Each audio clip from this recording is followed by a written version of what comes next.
Good afternoon, everyone. Kitty Foss here, your storytelling astrologist, reader of the stars, for January 19th and 20th. I'm just going to talk a little bit about this week.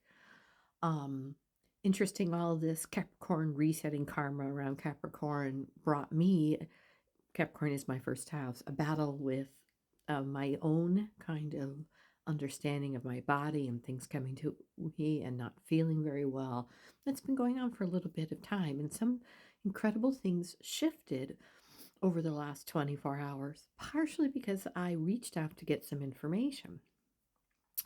That is kind of where we're going to be. We have a lot of energy that is shifting from that Capricorn, that bigger structure. That's how we put things together, that um, energy of the overall, and it's energy of potential, very earth, very much about receiving, to this energy of the collective vision. What is the vision that is out there? Often Aquarian energy is seemingly cold because it understands we are all connected.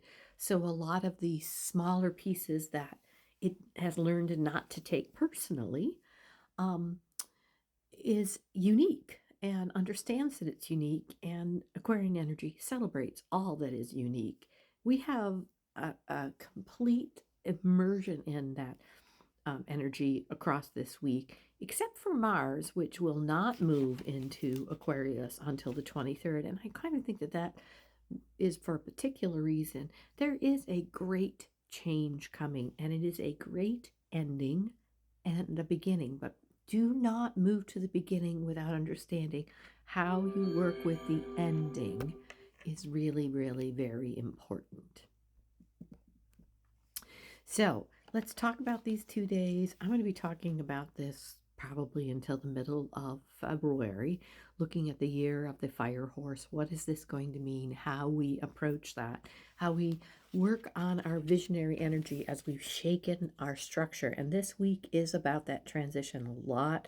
The sun, Venus, Mars, today Mercury, are all going to cross over that 29th degree of Capricorn and then step properly into this new karmic vision that is coming forth.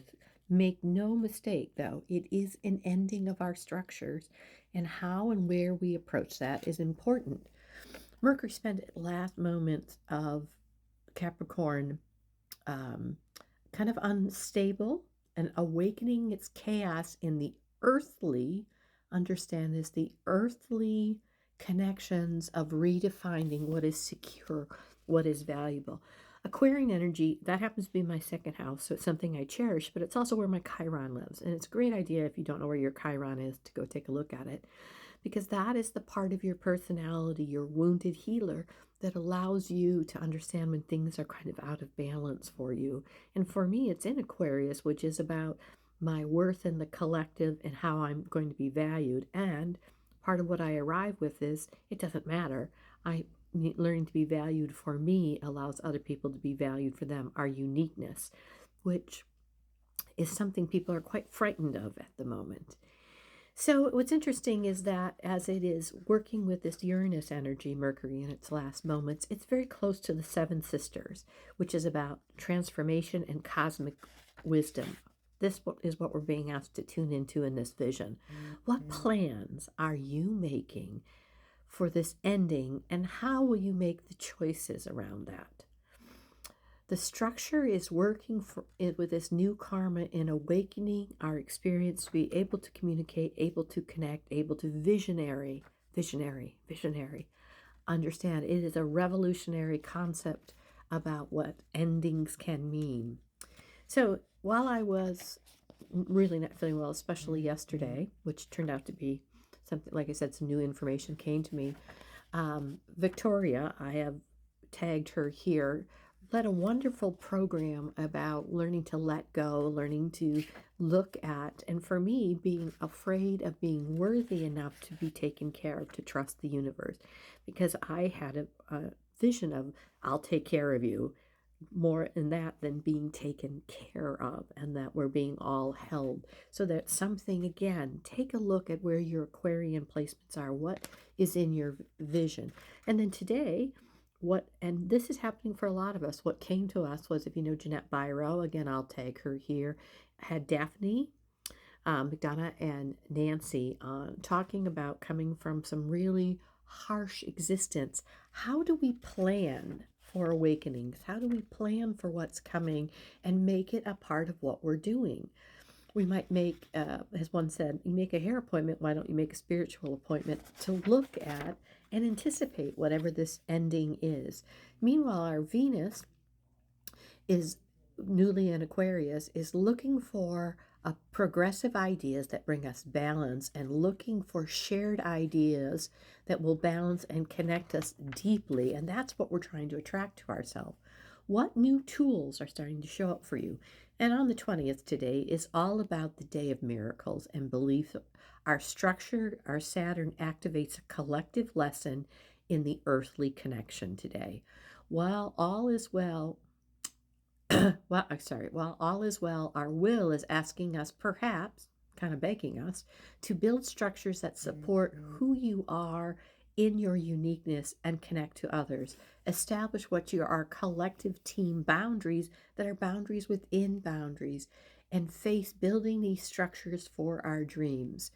We have to look at where our delusions are. Where have we limited our beliefs?